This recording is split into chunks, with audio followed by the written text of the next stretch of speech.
it's Eve. Welcome back to my channel. Today, this video is for Susan from Arizona, who asked me about how I use colored pencils in different ways, and I thought, well, I can share that. So here's a video. So these are a variety of different sketchbooks, and I'm gonna take you through a few things to do with them, and then I'm gonna show you how I use colored pencils. I'm not a pro, and maybe that's why it's okay for me to share this, because a lot of you are just like me, trying to get into art as a hobby. So I want to go back to my everyday sketchbook, which I've done a flip through of, card up there, or it'll be in the description, I'm not sure yet. I wanted to just review 3 pieces in here. So this sketchbook's from February 2022 till May 2023. One of the first ones is this Arc de Triomphe in Paris. So I used pencils to add some detail. The thing is, with this, I loved the layering aspect. I just didn't like the color, and so this took me on to do other things. You can see this was from the February, and then this was in the July, and I love everything about this. This is like watercolor, then it's got some brush pen, and then it has pencil laid over the top, and everything about this I love this piece. I come back to it time and time again and just appreciate the vibrancy and the color. I think this is what got me really excited about using color in like different media, like watercolor, gouache, acrylics, brush pens, acrylic pens, all that kind of jazz. And then this one is not color pencil, but this is something that I absolutely love for the color and texture. It's acrylic, and you can see I think I had like a roller, and I was just rolling off excess paint onto here, and I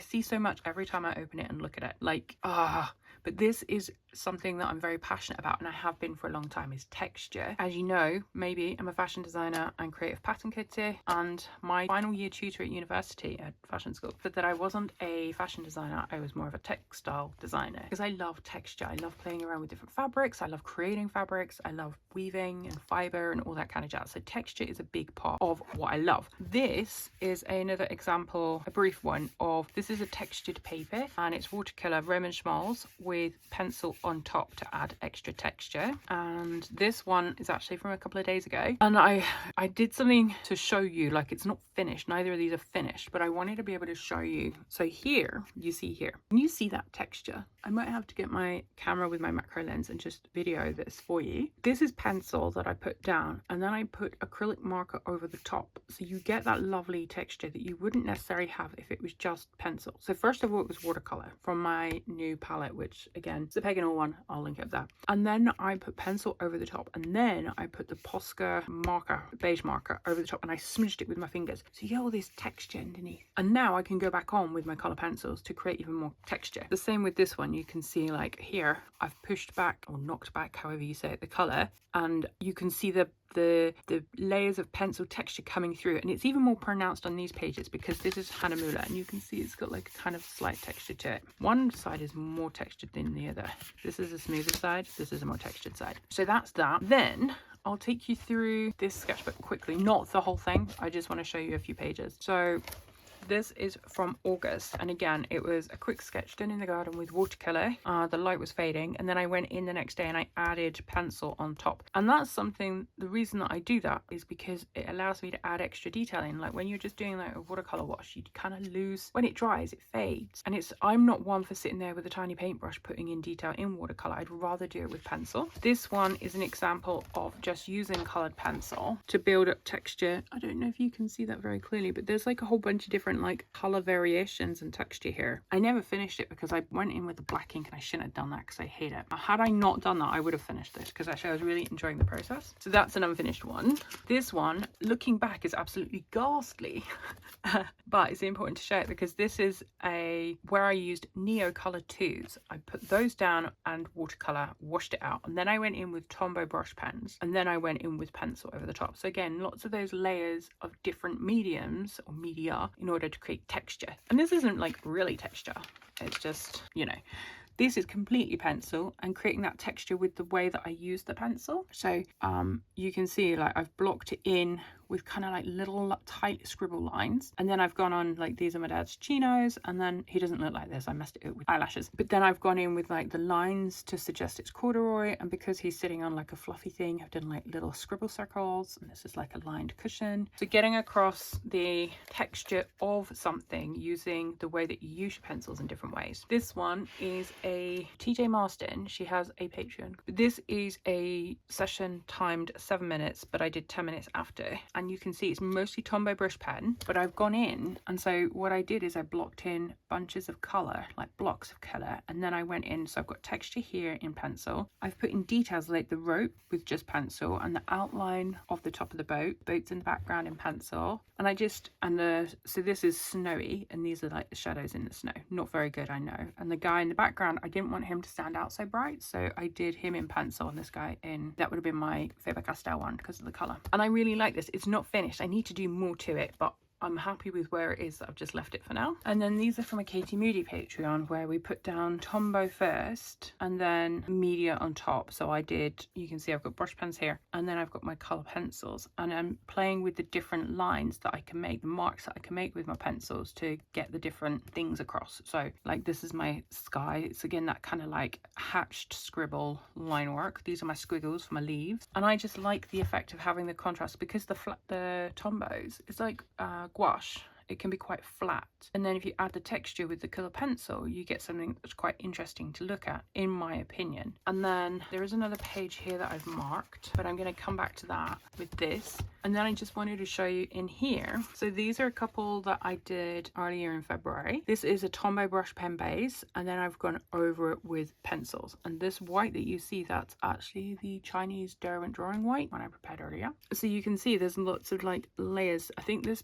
drawing was from a Natasha Newton Patreon. Lots of texture, so even the road, which I had done in like the Ecoline pale cool grey brush pen, I went over it with a pencil in order to get the extra texture. And this one again, this one was gouache and pencil, and again this was a timed 25-minute from Natasha Newton's Patreon. And again it's the same thing where I put the gouache down quite loose and watery, and then when it dried I went in with my pencils. So we've got like scraps of grass going down the path, the road. I've got the pebbles, which I've done as like big circly rocks. We've got the flowers, which I've done just as pencil, bush along the side, the trees in the background, the little house, the scarecrows. Those weren't supposed to be scarecrows, they were people, but I had done them so small that they look like scarecrows, so that's what they are. The sky, putting in different colours to make the sky more moody. Like for me, I love this. A lot of people will be like, oh, it's a bit duff, and that's fine. You have your opinion. I love all the texture that I can see in here. It makes me really excited. And actually this month in Katie Moody's Patreon, it's texture month, and I'm loving it because that's my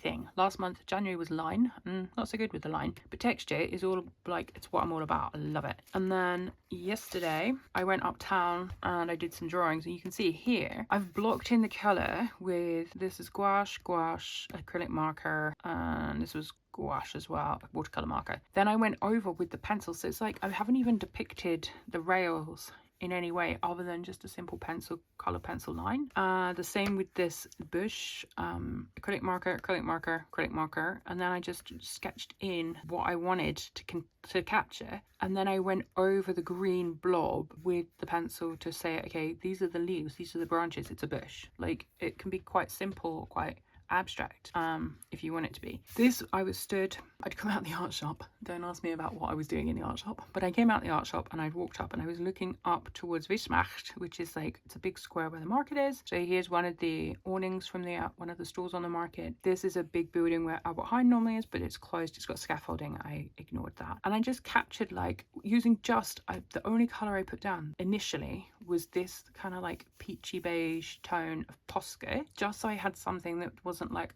scary white space. And then I went in and I just did everything in a colour pencil, and at the end I added a little bit of Tombow brush pen just to, like, you know, add a little bit of, well, I wanted to make these things stand out more. And so my thinking was, if I put the grey brush pen down, it's going to make it go back and then all the white will jump out at me, and I think it works. Like, I quite like that. I'm happy with that. And then this was yesterday as well. I was walking down the street that you see here going into the distance, and at the bottom of the street is a synagogue, and I stood there. It's always quite striking looking up at it because of the blue sky, and I just sketched it out using the raw umber, 50% I want to say that is. And then I went over, so I sketched out in the raw umber, then I got it wasn't the Posca one, it was a different one, but an acrylic marker.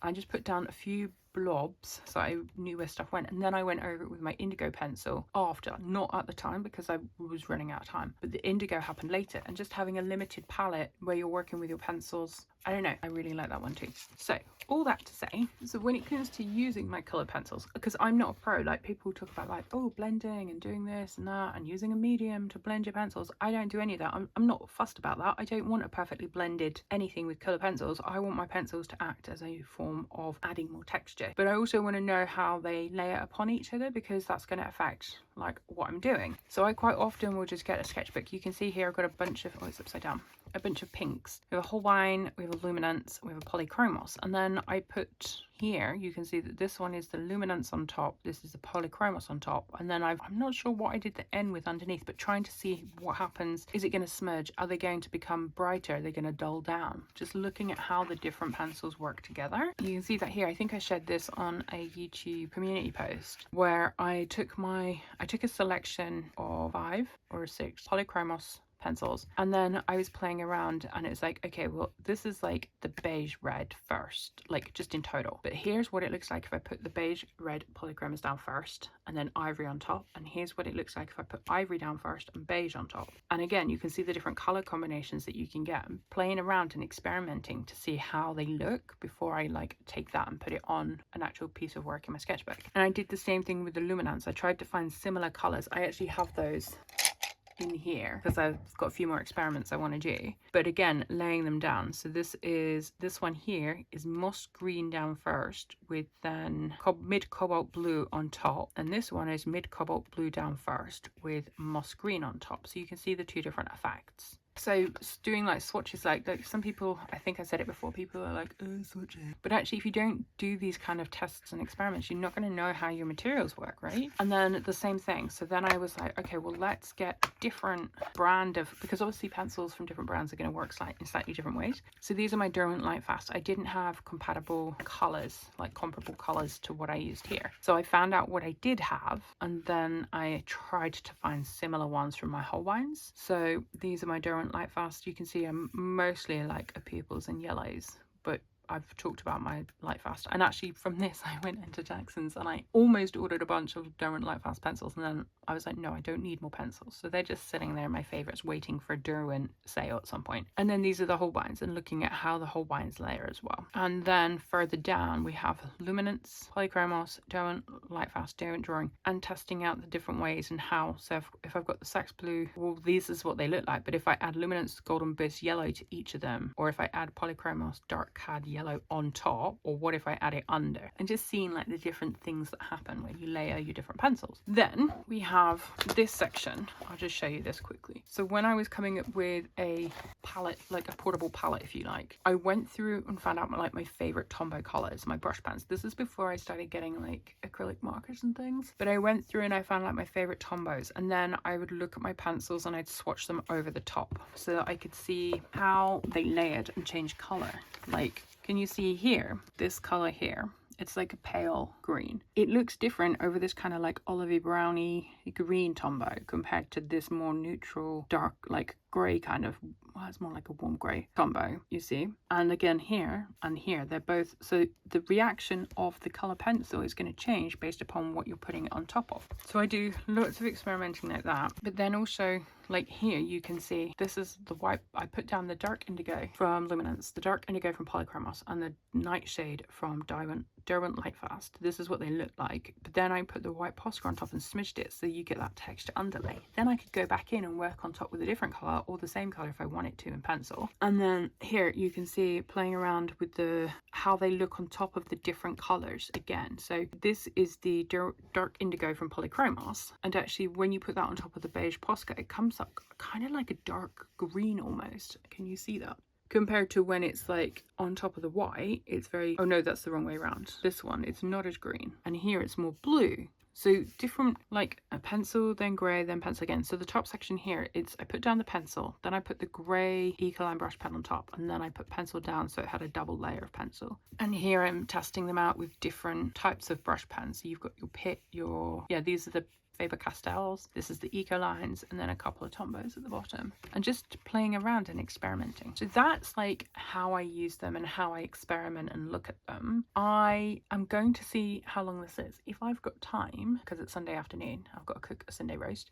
If there's time, I'll do like a little session, like a kind of like draw with me session. I think I've got something ready that I could use that we could work through together. Ah, here we go. So, oh yeah, I put a red tab. I couldn't see it because it was the wrong way. So here's like, you might have seen these in another video I did, but this was using Kuretake. This was using my Roman Schmaltz.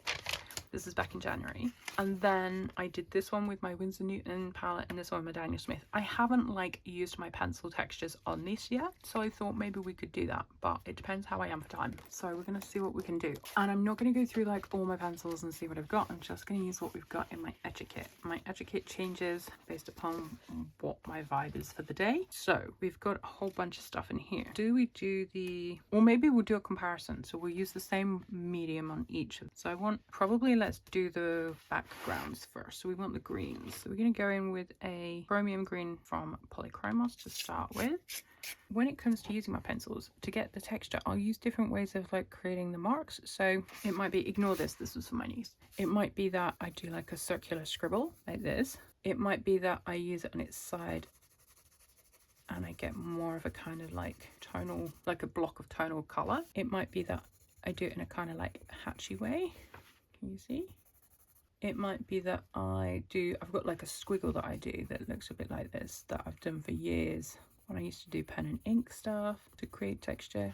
It might just be that I'm doing simple lines rather than this fierce zigzag back and forth. Maybe I'm just going to do it like this. If I'm doing trees, I might do like a bubble, almost like petals, but not. If I'm doing bricks, then I might just go like this. I try not to make them like, you know, you could go like, okay, there's a brick, there's a brick, there's a brick, but you end up with quite a non-organic restricted. Whereas if I go a bit more like this, I like the broken line effect. If they're like stones on the floor, like pebbles, I might do like unusual, and I might start off with like a big circle, a medium circle, and then I'll fill in the gaps in between so I can create like the pebble effect. If I'm doing rocks, I might just create like, sometimes I'll hold it like this and just create random shapes, and then I'll just like shade in certain areas. Probably get like a different pencil. Wow, so you've got different tones going on because you don't want everything to just be the same color. What else can I tell you? Basically, I just see the color pencil as a tool for creating more texture.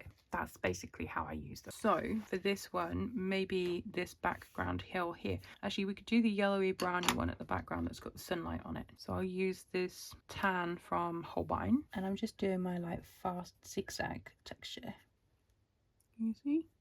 So just adding texture to it without, I don't want to cover all of the colour that's there. I just want to add texture to it. Do we want to add something over here? Maybe this section. Now this is going to be tricky because it's so deep. Like, I'm not going to be able to do my fast hatching. So maybe what I'm going to do is actually just do lines close together.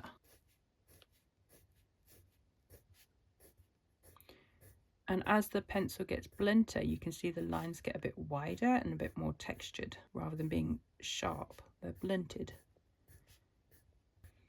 And you're going to find your own way, specifically Susan, you'll find your own way of using them that works for you. Maybe now we'll go in with the Luminance Olive Brown, and maybe this one we're going to do some rough scribbling because we'll make out like that's rough ground, like it's got some brush and stuff. Can you see that? So I'm using it sort of on its side a bit more. Again, I'm not trying to cover up the entire cover like layer of color that's already there. I'm just trying to add to the texture so it doesn't look so dull. And maybe I'm going to use it down here as well, so we've just got a bit of variety. And you can keep your lines like all in one direction like I did here, or you can like jiggle it around like I am with this. The more you jiggle it around, the less uniform it will be, the more texture it will look, the more textured even. And you want to think about like, well, supposedly you want to think about colour theory. So further away things will be lighter and cooler, closer to you they're going to be darker, more prominent and warmer, supposedly. Okay, then we want to do it here. So this colour is quite similar. You can see it's adding texture but not really colour. And you can change the amount of pressure you're putting on. Like maybe over here, I want the tree to pop, so I'm going to go a bit darker. Okay, for this hill, I'm going to use my Luminance Burnt Sienna. I love this colour. I actually didn't realise I didn't have it in Luminance, and I bought it from the art shop yesterday. That's what I was doing though, don't tell anyone. And I've got directional lines here. I've got squishel here. So maybe here I just want it to be just a little bit of a faint texture added in, and maybe it's going to be more about the trees. So you can see this has got some beautiful colours where they've like granulated and laid upon. These are my Winsor & Newtons. I wonder what colour that was I used. Oh, it would be multiple actually. I can see a bit of blue and purple in there as well as the brown. And I can just add a little bit of gentle texture. Okay. And then this one too, but this one maybe I want to go more all in, and maybe I want to add, because I don't have the lines like I have here. So maybe I'm going to do them as contour lines coming over the hill. And then maybe actually these ones are going that way. Almost like a patchwork. And I feel like we should do something now, because I do like adding a pop of colour. This one I'm really loving at the moment. This is Anthraquinoid Pink, and it's really nice. And maybe with this I'm going to put in like a little pathway, just so that I know I've got a pathway in there before I get carried away. So maybe here from the flowers, you see how I'm drawing those circles, and maybe the circles get smaller as we're moving away and fading because they're going into the distance. And then I could add my white drawing just to fill those in a little bit and make them stand out. There we go. Can you see that? It's got like a little going off into the distance. You can only just see it there. Now for the trees, like I want to touch on the sky, but I can't really do that until I've dealt with the trees, because if I put something down for the sky and then try to do the branches aren't going to be as dark as I want them to be because of the colour that will be underneath. So again, it's that thinking about layering. So this is my one of my current favourite pencils is the Dark Indigo Luminance. I've got a couple of these, and I'm just going to, and you can build up the texture like on the tree, so that it seems more natural that the branches are coming off because the colours are similar. There's a knot there. If you don't like drawing trees from imagination, you can look at books. So I've got loads of books. I bought some yesterday, which you might have seen on my community post. And then I might go in and add a little bit of white to add a bit more texture. If you put it just over the paint that was there, it's going to look different to if you put it over the actual pencil that you just put down, because it will change the pencil. Let me show you that zoomed in. And that's basically all I do. I just have fun. But for me, it's all about the texture. Texture. I have mentioned already Katie Moody's Patreon, and I love it because each month she focuses on something different. So this month it's texture, and I'm in my element. Last month it was line, which was really interesting for me. And the month before it was like blocks, working with like blocks of colour. I heartily recommend, if you aren't in any Patreons but you want to learn from someone who's amazing, Katie's Patreon is amazing, and it's one of the cheapest Patreons I'm in. It's so cheap. I think it's like £7 or £8 for the month, something like that. And you can, with Patreon, you can change your settings so it charges you in your currency. So one of mine that I'm in, I get charged in euros. I think that's Natasha Newton's actually. Another one I get charged in dollars. But that's how, like, can you see the difference between here and here now? So I've added, this is Sky Blue Polychromos. I've added it just as a layer over the top, and I've done it so layers like one above the other of longer lines, just to build up the texture. And you can already see it looks different to this. It's just got texture to it. So anyway, I hope that was helpful, specifically to Susan, who'd asked how I used colour pencils. I said I'd do a video. But for anyone else that's watching that's like, yeah, I'm not going to spend the whole hour because I need to go and do my Sunday roast, and that's already been about 15 minutes. Well, thanks so much for watching. Hope you enjoyed that. Take care, and I will see you again soon. Bye.